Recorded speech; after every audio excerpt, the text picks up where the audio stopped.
Okay. Welcome back to Boruto Anime Review, episode 187. This will be the 187th episode of the anime Awakening. This one adapts from chapter 24 in the manga.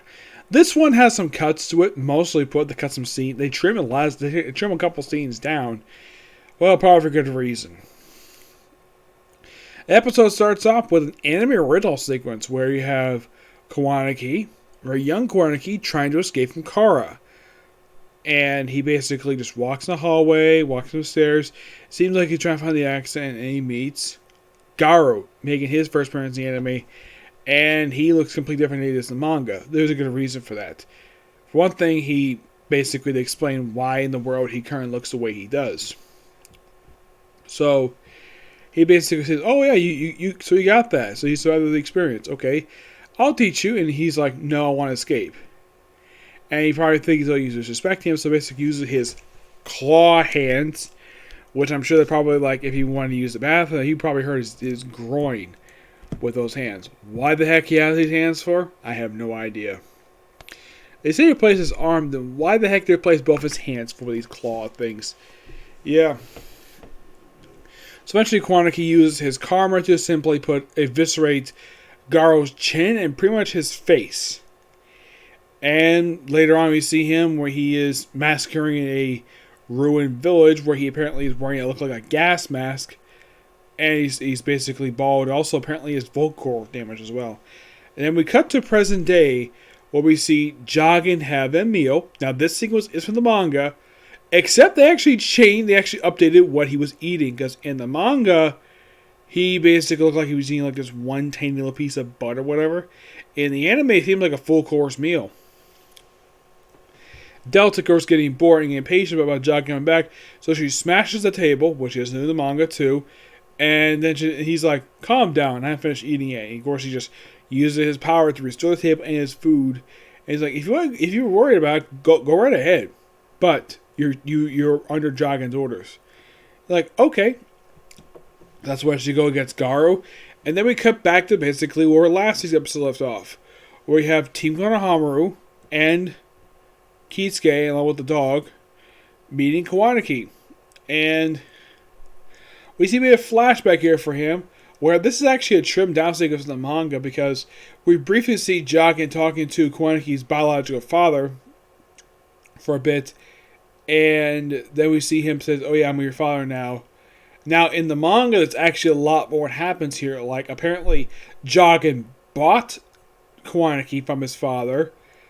And there's a lot more dialogue here they actually cut. I would not be surprised if they said this restore this in next week's episode. But it seems as though they cut out like 5 or 6 pages from the actual chapter. But they kept a lot of this stuff in.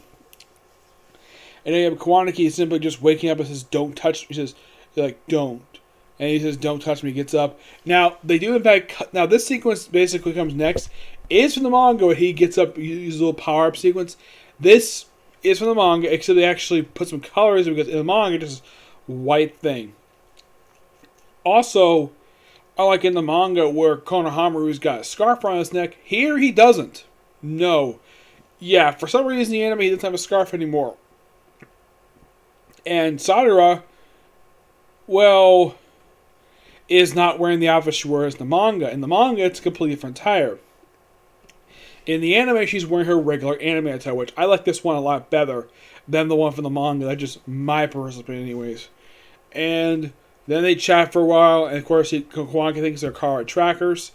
And Konohamaru's used himself, basically says, "No, we're not, whatever you think it is. I'm Konohamaru Saratobi.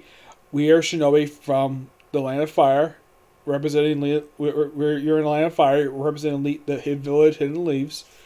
And, of course, Boruto basically shows off his mark on his left hand. And he's like, "You know what this is, don't you?" He's like, "You have karma." And he's like, "What's that?" And then we see Joggin and Delta basically there. Now, this is a slightly altered sequence. One thing is a little more wooded here than it is in the manga. Manga seems like a very open area with not much basically. There's definitely a tree to stand on.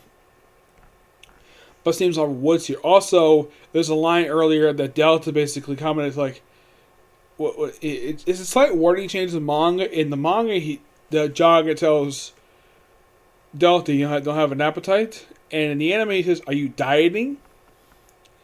And he says, "You're beautiful as ever." And she says, "Cut the lame jokes." Well, Delta is hot. Don't denying that. Though I don't know what the thing on her back is supposed to be. I think it's a button. I'm not sure what the purpose of the damn thing is. And then we have the episode end with basically after having a conversation, all of a sudden there's some area shots fired. And it's fired by Garo. And of course, Kwanki knows who it is. Oh, look, it's Garo. He's like, oh, you know who he is? And he just has the episode ends when he attacks him. His arm transforms like it does in the flashback, and he attacks him, and that's where the episode ends. It's a great episode.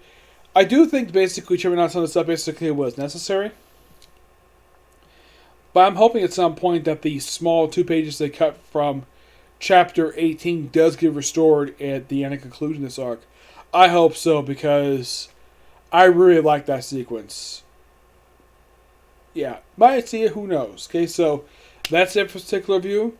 Stay tuned for my next review. It's going to be a comic corner, actually 2 comic corners, and 2 straight movie reviews. Those up soon, okay? This is the video. Bye.